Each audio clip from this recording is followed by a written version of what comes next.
السلام عليكم ورحمة الله وبركاته.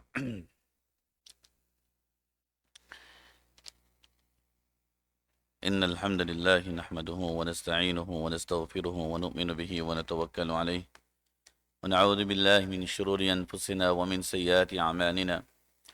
من يهده الله فلا مضل له ومن يضلله فلا هادي له، ونشهد أن لا إله إلا الله وحده لا شريك له، ونشهد أن سيدنا محمدا عبده ورسوله صلى الله عليه وعلى آله وأصحابه ومن تبعهم بإحسان إلى يوم الدين. أعوذ بالله من الشيطان الرجيم. وإذا سألك عبادي عني فإني قريب أجيب دعوة الداعي إذا دعاني فليستجيبوا لي وليؤمنوا بي لعلهم يرشدون. Respected brothers, respected listeners,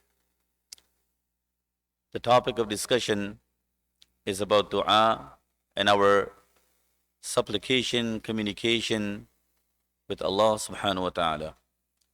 So we discussed some aspect of it yesterday. Inshallah, I will not repeat that. So, furthering with the etiquettes of dua, today I did bring this kitab. So inshallah, I will be sharing this with you as well. Someone is going to bring from the office. So we discussed that when we start our dua, and in this kitab as well, you will learn.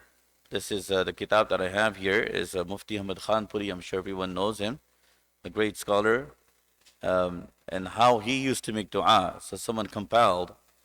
So the first part is all just praises and how he praises Allah subhanahu wa ta'ala and then sends the salutation. So you can look at this kitab after. So we talked about praising Allah, sending salutation upon Rasulullah sallallahu alaihi wasallam, and then having conviction. We talked about that as well. The al-ilha fi du'a wa adam al-isti'jal. The fourth point is that ilha. Ilha basically means just like a child. What the child does is when it wants something, it keeps on asking. 1 time, 2 times, 3 times. Until the child does not get what it wants, it doesn't stop asking. So when we make dua as well,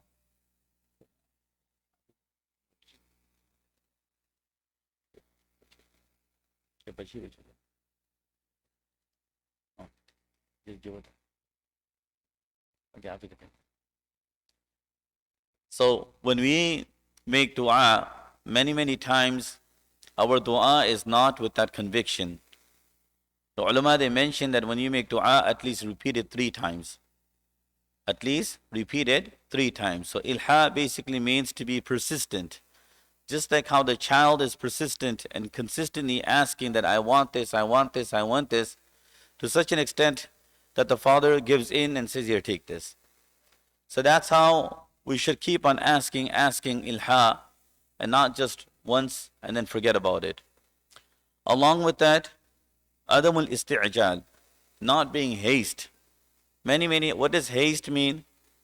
What it means is, when we're making dua, we make dua in a way that, Wallah, I want it now and now, at this moment. I want to get married to so and person. I really want to get married to the so and so person now. It may not be the right moment. So this is called i'tida. Inna Allah la yuhibbul mu'tadin. This is transgressing in dua. We don't put time limit to Allah subhanahu wa ta'ala. We don't say that I want it now. Like this is called i'tada. This is transgressing in making dua to Allah subhanahu wa ta'ala. Hudurul qalbi fi dua. When you're making dua, many times we're making dua, but we're looking there. So hudurul qalb. So hudurul qalb basically means that you're attentive with your heart. So you're asking from your heart whatever you're saying. So this is sometimes what happens is, we say many things. We say, Rabbana atina fid dunya hasana wa fil. We're saying many things, but our heart is not connected. Our heart is thinking about something else, and our mind is not even there. So whatever you're asking, you're focused. Your heart is present, and you are asking Allah subhanahu wa ta'ala in a way that you are communicating with Allah, and you're not distracted at all. So this is very important when we make dua. Hudurul qalbi fi dua. Ad-dua fi al-rakha wa shidda. when you make dua to Allah subhanahu wa ta'ala, you make dua under every circumstance. Not just when you need to make dua. We talked about yesterday that every single time we should make a habit of making dua. When it's good times or when it's rough times, we make dua to Allah ta'ala. عدم الدعاء على الأهل والمال والولد والنفس. Never make dua against anyone, but dua. Remember I mentioned one hadith what Rasulullah sallallahu alaihi wasallam has mentioned, when a person makes dua, Allah Ta'ala appoints an angel who is saying Ameen, and he's saying Walaka mithluk. So when I make dua for my brother, if I make dua for someone and I say, Wallah, make it easy for my brother, then the angel is making dua for me, that just the way I am making dua for ease of someone, the angel is making dua, Wallah, make it easy for me as well. To such an extent, it comes in the kitab, ulama have mentioned that there used to be salaf, there used to be pious people who would not make dua for themselves at all. They would only make dua for other people. And the reason why they would make dua for other people is because they wanted the angels to make dua for them. So that is why we make dua. Now when a person is making dua against someone, now this is like curse. So when you make dua against someone, Allah subhanahu wa ta'ala is not happy with that. And sometimes it can come back on us. So therefore we should try to avoid making dua against someone. And the proper way of making dua, there's one dua that's mentioned in there, وَاجْعَلْ ثَأْرَنَا عَلَى مَنْ ظَلَمَنَا. That, oh Allah, put our revenge, like sometimes it happens that there are, you have people who have wronged you, oppressed you, hurt you, and you want to express these feelings to Allah subhanahu wa ta'ala. So when you're making dua, you're expressing your feelings to Allah ta'ala. So one of the dua of Prophet sallallahu alaihi wasallam, he says, وَاجْعَلْ ثَأْرَنَا عَلَى مَنْ ظَلَمَنَا. What this means is, Wallah, put my revenge only against those who have oppressed me, not anyone else. So out of my emotion, I may include the people who were not even part of those who oppressed me. So we ask Allah subhanahu wa ta'ala, you will take care of those people, وَاجْعَلْ ثَأْرَنَا عَلَى مَنْ ظَلَمَنَا. Whoever has oppressed me, whoever has hurt me, Allah, you take care of them. That's what this dua means. So Allah can maybe take care of them in this world and show them the punishment or hereafter. But, there are cases where people said, against his own brother, when the one person who used to make dua against his own brother, that Allah put him into cancer. Now these type of du'as are not appropriate at all. So people out of anger, they make these type of du'as. But think who you're communicating with. Further, خَفْضُ الصَّوْتِ بِالدُّعَاءِ بَيْنَ الْمُخَافَةِ وَالْجَهْرِ. When we make dua, not loudly screaming, خُفْيَةً, you should at least be able to hear yourself. But not so loud. But at least you should be able to hear yourself. الاعتراف بالذنب والاستغفار منه. When you make dua, do i'tiraf. Wallah, I have wronged myself. Most of the du'as, Allahumma inni zalamtu nafsi zulman kathira. What does that mean? Wallah, I have done zulm upon myself. And when we say zulm upon myself, what it means is, the zulm basically means committing sins. One zulm is someone hurting you, so you hurt someone. But when we talk about in the hadith context, zalamna means that, we have wronged ourselves, meaning we have committed sins by being disobedient to Allah. So in your dua, what we need to do, when we make dua, look at Adam alayhi salatu wasalam. What did he say? Rabbana zalamna anfusana wa illam. Right? He said the same. Fatalaqa Adamu. Allah Ta'ala, gave these beautiful words to Adam alayhi salatu wasalam to make dua. And what was it? Rabbana zalamna anfusana wa illam taghfir lana wa tarhamna lanakunanna min al-khasirin. So, the Sayyidul Istighfar, it's a very lengthy topic, we can't go into it. But you know what Sayyidul Istighfar is, right? Sayyidul Istighfar, I hope you know this and make sure you learn this because it's in Sayyid al-Bukhari. When you read, Allahumma anta rabbi la ilaha illa anta khalaqatani wa ana abduk, this is Sayyidul Istighfar. When you read this, anyone who reads this in the evening and he passes away, he will go to Jannah. And anyone who reads this in the morning and he passes away, he'll go to Jannah that day. So it's a very strong hadith. But in that Sayyidul Istighfar as well, what are we doing? Abu'u laka bi dhanbi. What are we doing? We are confessing. We are, before Allah subhanahu wa ta'ala, we are admitting our shortcomings and our wrongdoings. That, oh Allah, I was weak and I did this, oh Allah, forgive me. Oh Allah, I did this. So basically, from these few examples, the point I'm making is that i'tiraf bi-dhanbi wal-istighfar and seeking forgiveness from Allah subhanahu wa ta'ala. Wal-i'tiraf bin-ni'mati wa shukrillahi alayha. When we make dua, in our dua, we should also thank Allah ta'ala.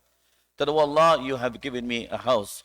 Oh Allah, you have given me children. Oh Allah, you have given me this, you have given me that.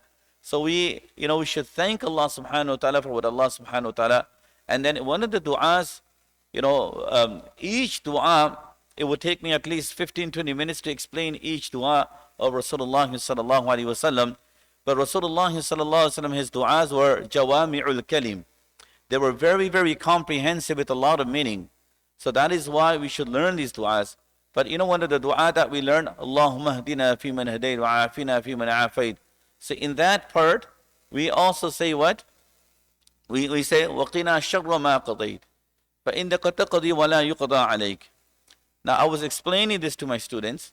The first, وَبَارِكْ لَنَا فِي مَا أَعْطَيْتَ. So one part of the dua is what? وَبَارِكْ لَنَا فِي مَا أَعْطَيْتَ. Wallah, you have given me house. Wallah, you have given me children. Wallah, you have given me food. You have given me job. You have given me so much. So whatever you have given me, Barik lana fima a'tayt. Wallah, I need barakah in that. No matter how much I have, I need barakah in that. وَقِنَا شَرَّ مَا قَضَيْتَ. And anything that you have decreed, any calamity that you have decreed, Wallah, protect me. Protect me from any kind of calamity. وَقِنَا شَرَّ مَا قَضَيْتَ.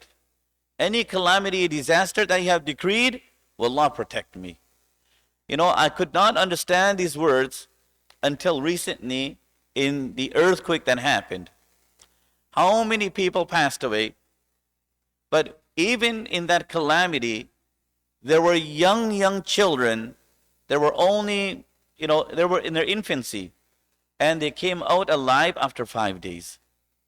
Some people came alive, after 7 days, 3 days. And they were buried deep inside. So what happened? Allah protected them, even though there was a calamity. But even in that calamity, Allah subhanahu wa ta'ala protected the ones who Allah ta'ala wanted to protect. There could be a natural disaster. There could be earthquakes. There could be storms or whatever. But even in the midst of that, وَقِنَا شَرَّ مَا قَضَيْتَ. Oh Allah, if any calamity if you have decreed, Allah protect me. These du'as of Prophet sallallahu alaihi wasallam were just amazing. I don't have time to explain them. I'm just trying to explain the etiquettes here. So we carry on. We ask Allah subhanahu wa ta'ala. So when we make du'a, tadarru' wal khushu' wal raghbati wal rahbati. We make du'a with showing humility before Allah subhanahu wa ta'ala. We should show our humbleness. That, oh Allah, we are in need. Ya ayyuhan nasu antumul fuqara'u ila Allah. We all are in need of Allah subhanahu wa ta'ala. So we show our humbleness. We humble ourselves. We show our face. We try to cry before Allah subhanahu wa ta'ala. When we make dua, kasratul a'mani salihah. Try to do a lot of good deeds when we make dua. There's so many stories that come to my mind on this topic here, that when you do good deeds, try to do something special. And then make dua to Allah subhanahu wa ta'ala. 2 stories, because I have to be careful with the time as well. One story is, the Imam may have read yesterday about Musa alayhi salatu wassalam. That what happened was, he found 2 women and they were trying to, feed their, the flocks of sheep and the herds of sheep, but they were not able to.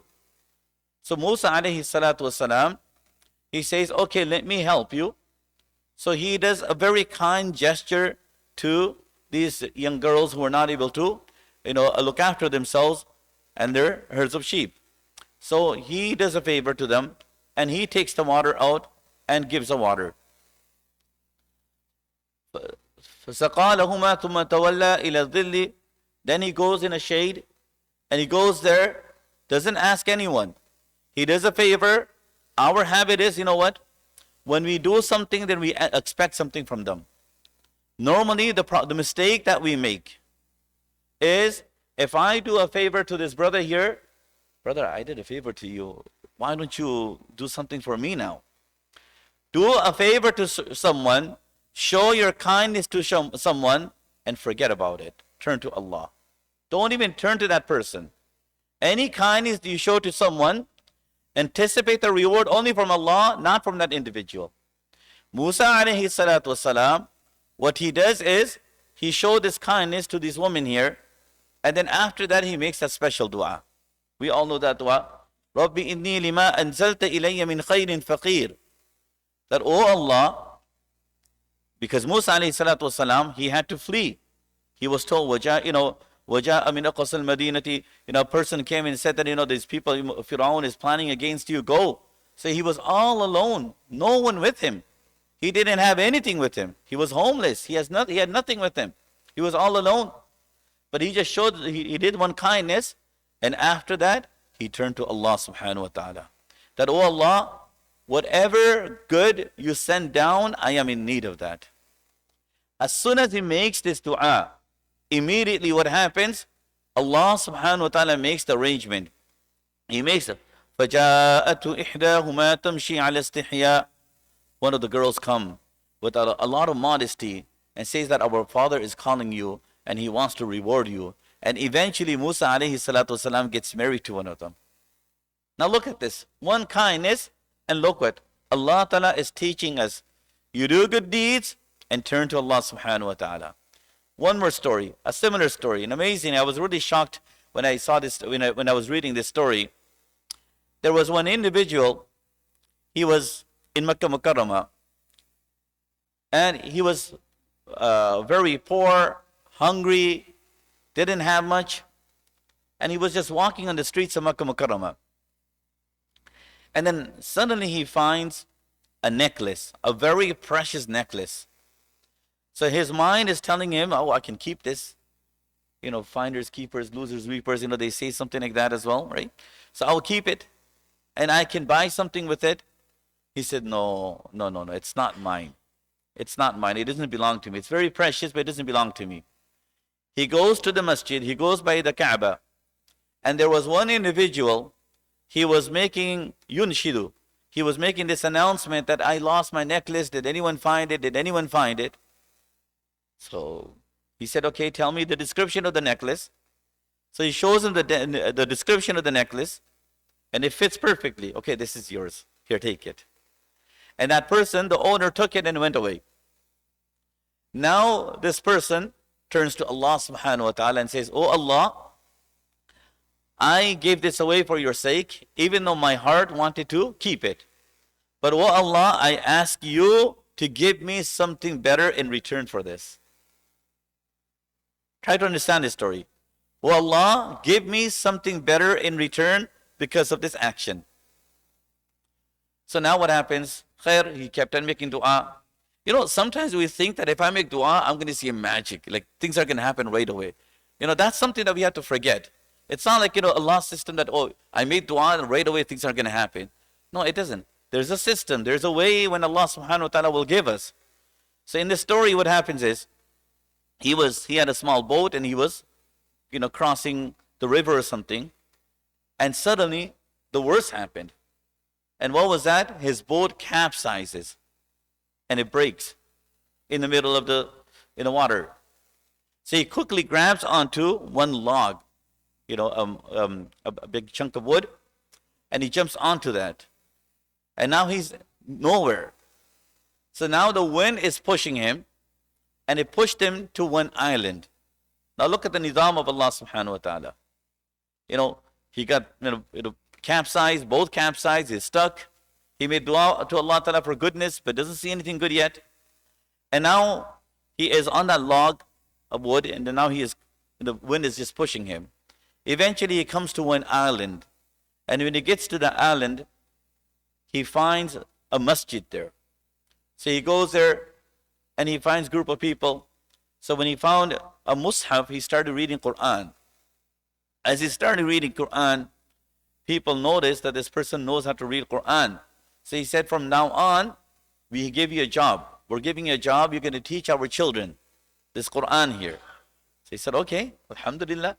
So now he's getting a job and he is going to be teaching the children. And then he was writing. So, oh, you can also write. So you're going to teach our children how to write. And we will pay you for that. So now he's teaching the children. And then slowly, what happens is, we have a girl. She wants to get married. And you don't have anyone. Are you ready to get married? There is one yatima. She's an orphan. I mean, she doesn't have a father. So, would you want to marry if he proposed to her for you? He said, definitely. So then now when they got married, when he sees the girl, he sees the same necklace on the neck. The same necklace that he found is on the neck of the girl. So he's like, what is this story about? Tell me. What is this? Why is this on your neck? So she says, the girl says, that when my father lost his necklace, he was looking for that individual who found it. When that individual returned it to him, he wanted to pay that individual back and reciprocate him for his goodness and his kindness. But he was not able to find that person who found the necklace for him. See, my father kept on making dua that individual was a very pious person who found the necklace. Oh Allah, make it happen that my daughter gets married to that individual. My daughter gets married to that individual. And now look how Allah Ta'ala makes the nizam. He finds one thing, he gets a job, and he gets the girl as well, and everything works out for him. So my respected brothers, what do we learn? What we learn is do some special goodness for Allah subhanahu wa ta'ala. And keep it between only you and Allah, no one else. There's so many stories that come to my mind, but I'm just going to give you ishara towards one story, just to insinuate towards that story. You know the 3 people that were stuck in the cave? That's a very famous story, right? We don't have time to go into that story. But all of them had something very special, which was a secret between them and Allah, and no one knew. So they kept it for that moment. And they said, oh Allah, if I had done this only for your pleasure, oh Allah, save us and rescue us from this calamity that we are in. So the boulder kept on moving. So what do we learn? My respected brothers, try to keep these special deeds a secret between you and Allah, and no one knows about it. Many, many times, I tell the youngsters that many, many times it's going to happen. And it's going to hurt your nafs a lot. You're outside, you're next to a sister. You want to talk to her. You want to look at her. You want to, obviously your nafs is craving. And, you're so tempted to put that second glance at that sister. But only for the sake of Allah, you lower that. You were so tempted, you wanted to do it. No one was stopping you. No one was watching you. But only for the sake of Allah, you let go of that. That is such a good deed. Keep it between you and Allah. And now when you turn to Allah, make dua with Him. So my respected brothers, like that, there are so many good deeds that we could do. Do it with sincerity, any good deed, and make dua to Allah subhanahu wa ta'ala, and see how Allah ta'ala's help comes upon you. So carrying on further, it is mentioned here, the raddul madalimi ma'a tawbati, that if we have done anything wrong to anyone, then we need to seek forgiveness from them. And we need to make tawbah as well. When you're seeking forgiveness from Allah subhanahu wa ta'ala. Ad-du'a'u thalathan. We make any dua, we make it 3 times. Istiqbalul qiblati. When you make dua, you face the qibla. Try your best and face the qibla when you make dua. Raf'ul aydi fi dua. Try to raise your hands when you're making dua.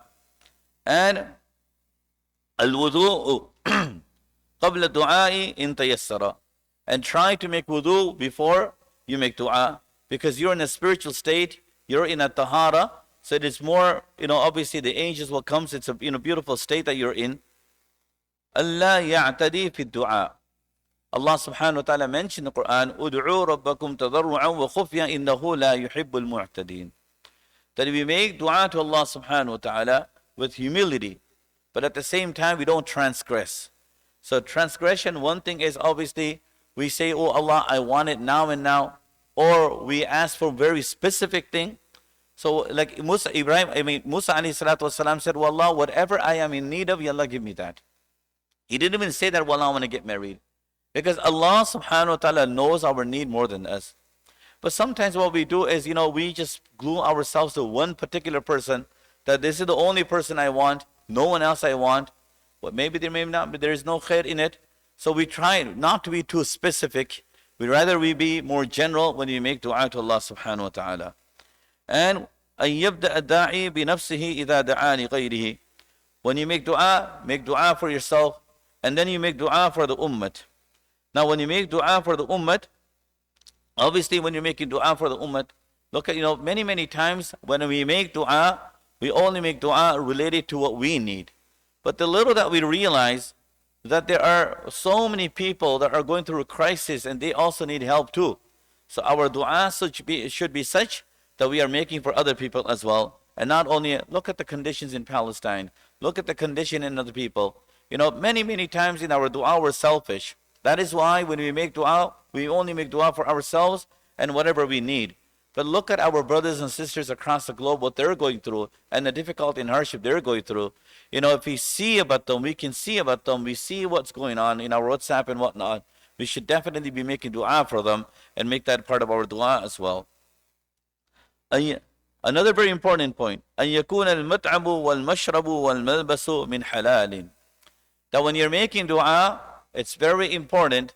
In Sahih al-Muslim, there is a narration where Rasulullah sallallahu alaihi wasallam says that there is an individual who is out in the desert and he's so desperate because he has absolutely nothing with him, and he's making dua to Allah subhanahu wa ta'ala.